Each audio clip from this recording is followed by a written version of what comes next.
পশ্চিমবঙ্গ রাজ্য সরকারি কর্মচারীদের জন্য একটি অত্যন্ত গুরুত্বপূর্ণ খবর সামনে এসেছে। বিশেষ করে যে সমস্ত আধিকারিকের অবসর গ্রহণের পর পেনশনের টাকা পেতে অকারণে দেরি হচ্ছিল, তাদের জন্য এবার বড়সড় স্বস্তির খবর দিল পশ্চিমবঙ্গ সরকারের অর্থ দপ্তর।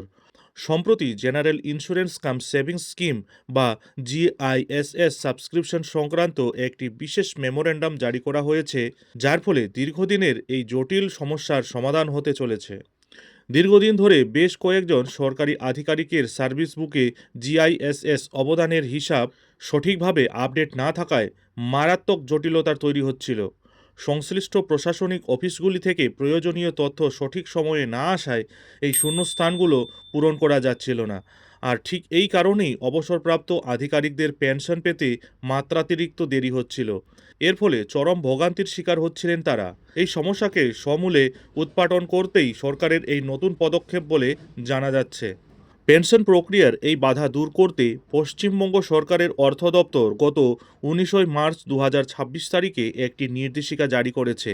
মেমোরেন্ডাম নাম্বার 061FJ/2212/2025 অনুযায়ী এখন থেকে ক্যাডার কন্ট্রোলিং অথরিটি বা যাদের কাছে কর্মীর সার্ভিস বুক জমা থাকে, তারাই জিআইএসএস সাবস্ক্রিপশনের এন্ট্রি করতে পারবেন। পাশাপাশি সেই তথ্য যাচাই এবং প্রত্যায়িত করার ক্ষমতাও তাদের দেওয়া হয়েছে।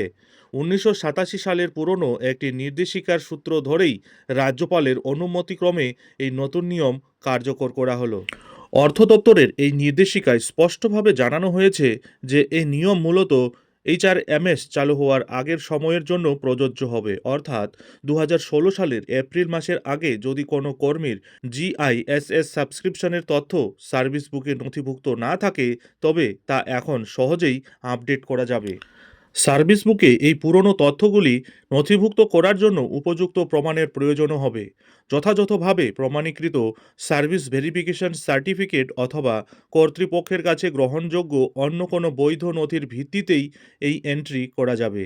এই পদক্ষেপে রাজ্যের অর্থ দপ্তরের গ্রুপ P1 শাখার পূর্ণ সম্মতি রয়েছে।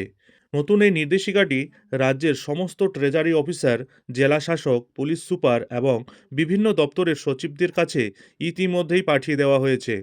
পশ্চিমবঙ্গ রাজ্য সরকারের এই যুগান্তকারী সিদ্ধান্তের ফলে আগামী দিনে সরকারি কর্মচারীদের পেনশনের কাজ আরও দ্রুত ও বাধাহীনভাবে সম্পন্ন হবে বলেই আশা করা হচ্ছে।